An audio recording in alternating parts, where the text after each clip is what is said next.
We've all been there. You're standing in a museum staring at a painting and all you can think is, I don't get it. To me, knowing the story behind an artwork is a huge part of knowing how to look at it. I'm Amanda, the host of the Art of History podcast, where we view history through the lens of some really great works of art. Each episode, we dive deep into the bigger picture behind some familiar and maybe not so familiar pieces. Check out Art of History now wherever you get your podcasts.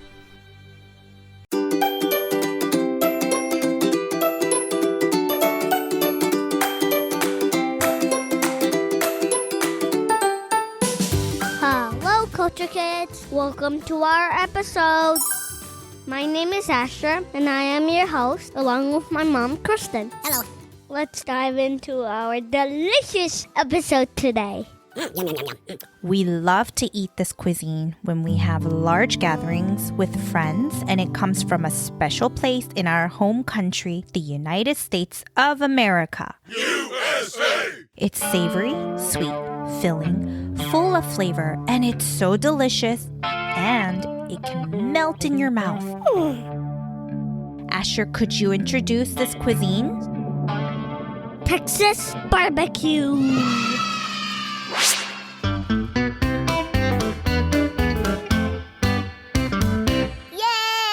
Texas BBQ is the different method of preparation for barbecue that is special to the state of Texas. Meats like brisket, pork ribs, or sausage are common to Texas barbecue.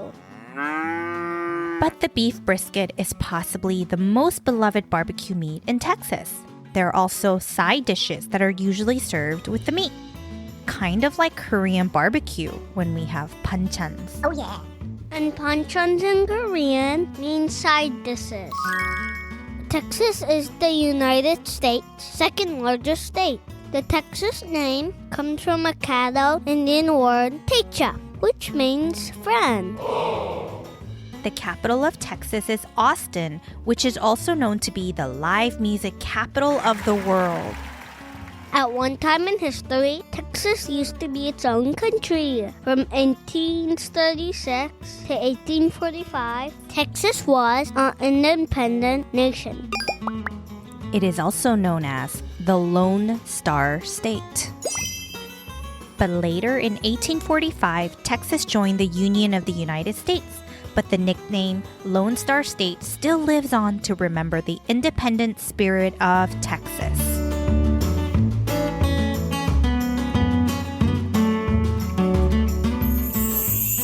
In Texas, barbecue is like a way of life. Kind of is like that with Korean people too. Korean barbecue is a big part of gatherings. It's not exactly the same, but kind of similar.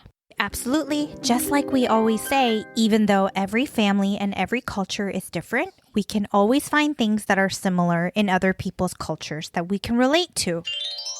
So every part of Texas has its unique style of barbecue. There's East Texas, Central Texas, South Texas, and West Texas. First, the most popular types people are used to around the world are Central Texas and East Texas barbecue. But Central Texas barbecue is most widely known and what most people expect when they go to barbecued restaurants outside of Texas. Got it, boss. One of the most important things about Central Texas barbecue is simplicity. Some pit masters will add a little bit of garlic powder or cayenne, but the traditional rub for brisket is salt and black pepper, which focuses on bringing out the flavors of the meat. Oh yes! Dry rub is a mixture of different spices that is rubbed directly to the meat. After it is dry rubbed with different seasonings or spices, it is cooked for hours in smokers over oak or pecan wood. Smokers? Like smoke that comes from fire? Yep. Let's take a minute to learn about what smoking meat really means. Yes, master. So smoking meat can add a lot of interesting flavors to get the most out of your barbecue. You have to find the best wood for smoking your meat, and that makes all the difference in the taste and flavors in the end. and it gets very complex.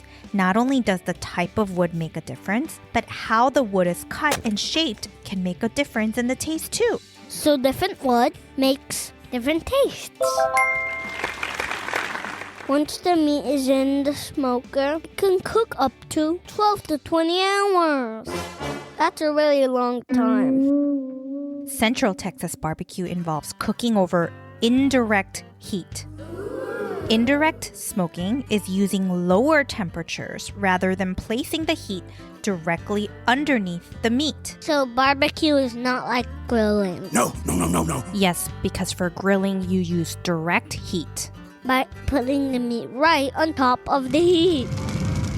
Yes, so most of the time at home we cook our meats right on top of the heat. Burn. But in this case, for Central style Texas barbecue, the hot air and smoke is slow cooking the meat. It's often labeled as low and slow.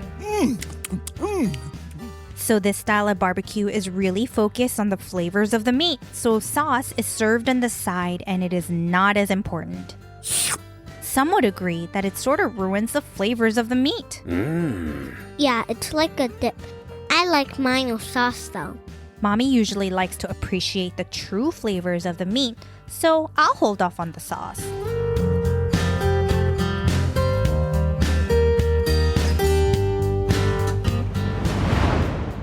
Next is East Texas barbecue. East Texas barbecue also follows the slow and low heat methods. In fact, the meat is cooked to the point where it falls off the bone easily. Oh yeah. This style of barbecue usually focuses on pork and beef with a sweet tomato-based sauce. This sweet sticky sauce is very popular today. Ribs are covered in a tomato-based sauce that also has some vinegar flavor to it. Ooh. East Texas barbecue is usually chopped, not sliced. They use a lot more pork than the other regions. The meat is usually served on the bun, the way I like it. Yes, they have a heavier focus on sauces and meat sandwiches. And they have more sides to add to your meat, like banana pudding. Yes! Yummy. East Texas barbecue is typically cooked over hickory wood. This wood creates a bacon-like flavor. Bacon.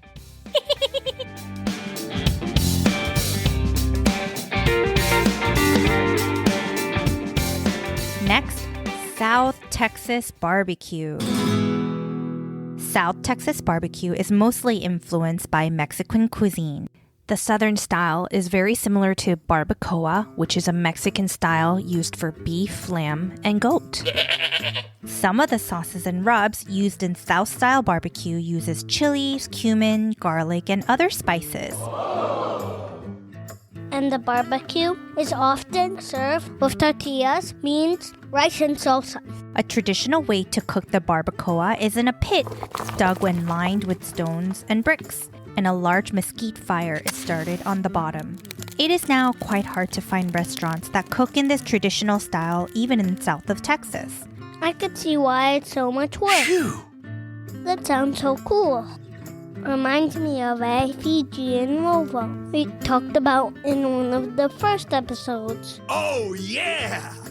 Every culture has their own way of hosting a barbecue, and Southern Texas barbecue does not fall short when it comes to complexity. South Texas barbecue is also known for using mesquite wood to cook the meats. Mesquite? Sounds like a mosquito. There are lots of mesquite trees in Texas, and it creates a very strong, earthy flavor. Who knew so many different types of wood exist out there?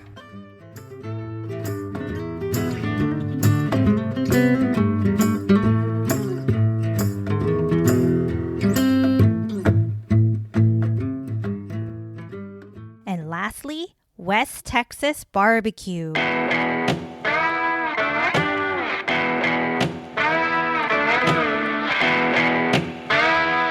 It is sometimes called the cowboy style. It traditionally uses a more direct heating method rather than indirect heating, which is slow and low like we talked about earlier. The meat is seasoned simply and placed directly on the flame. And it's usually chicken, turkey, sausages, ribs.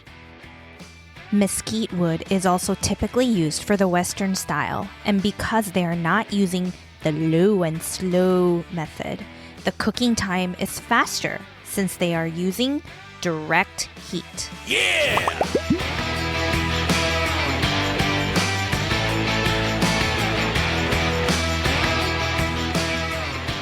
Let's learn about the fun side dishes that pairs nicely with Texas barbecue. Oh, I know. My favorite, mac and cheese. Yes, that's a very standard side people like to eat their barbecue with.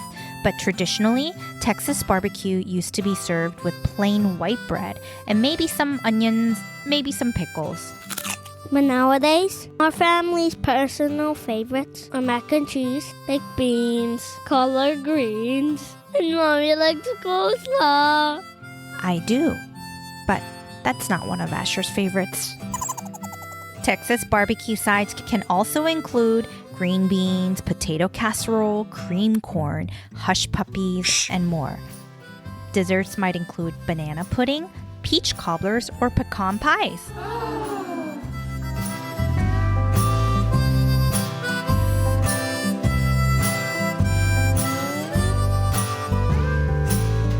So if you're going to a Texas barbecue restaurant, it's a fun experience because it's so casual and everyone's there to have a good time. As soon as you arrive, you better stand in line because a good Texas barbecue restaurant will always have long lines.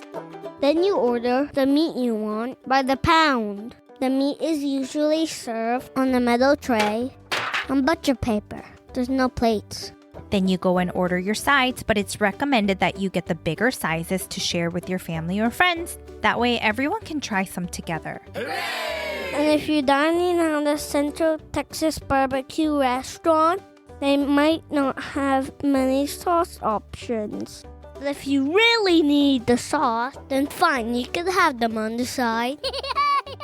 The restaurants usually have picnic-style tables, and it is very family-friendly. Definitely our family's favorite places to go with the group of friends. We were so busy talking about the food, we didn't talk about the history of Texas barbecue. No. Yep, guess this is what happens when you're recording a podcast hungry. Just like many dishes around the world, Texas barbecue was influenced by immigrants that came to settle in the United States during the mid-19th century.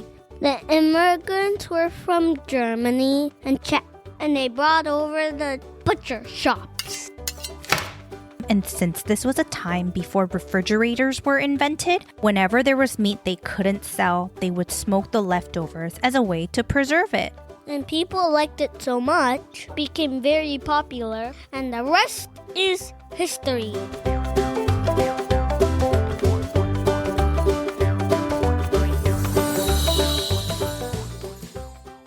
I feel like we're just scratching the surface of the details of this topic. But for the sake of time, let's end our episode with some jokes as we always do. Can I go first? Okay. I have two. What did the sheep want to eat for dinner? What? A barbecue.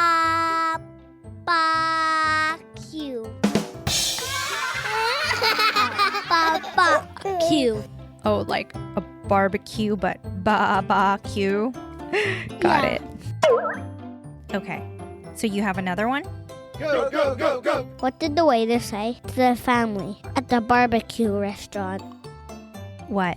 It's nice to meet you. I get it.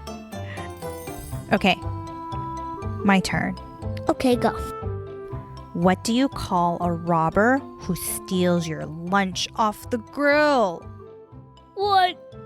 A hamburglar. Hamburglar. Get it? Yeah. Well, thank you for joining us on another fun episode. Please don't forget to hit subscribe and leave us a review. By leaving us a review, it helps our podcast reach more people around the world. so they can also become globetrotting explorers. Stay tuned for another fun episode next week. Until next time. Bye, Q. Bye, Bar. Bye, Bar. Bye, Q.